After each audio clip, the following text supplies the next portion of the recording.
My dad wants me to force myself to love my stepmom. I'm 15, the oldest of four, and our mom passed away 6 years ago. 3 years ago, my dad remarried Kim. Not long after the wedding, they told us they wanted Kim to adopt us. Kim was excited, telling us she'd be the best bonus mom, and made a special effort with my youngest brother Cole, who was too young to remember our mom. She promised he wouldn't grow up not knowing a mother's love, which rubbed me the wrong way. It felt like she was already trying to replace our mom, especially when she referred to her as our birth mother, as if she'd given us up instead of the truth. She died when we were kids. About a year after they married, Dad and Kim tried to push the adoption through, but the judge required us to go through therapy and be interviewed before making a decision. During those sessions, all four of us made it clear that we didn't want to be adopted by Kim. We didn't call her Mom, and we didn't want to. Kim cried in front of the judge when he told them he wasn't approving the adoption, saying it wasn't in our best interests. Since then, Kim has been trying to smother us with love, desperate for us to accept her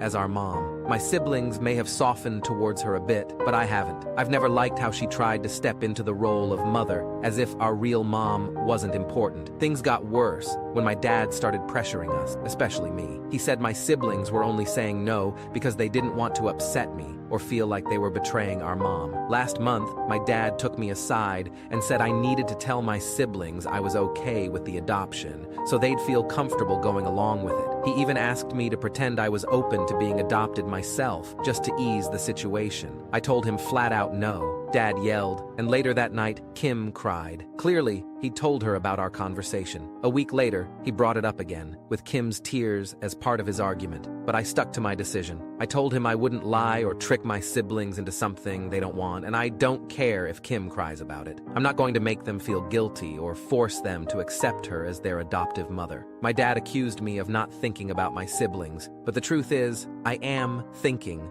of them. They deserve to make this decision for themselves without being manipulated. Kim may not deserve to be hurt, but we don't deserve to be forced into a situation we're not comfortable with.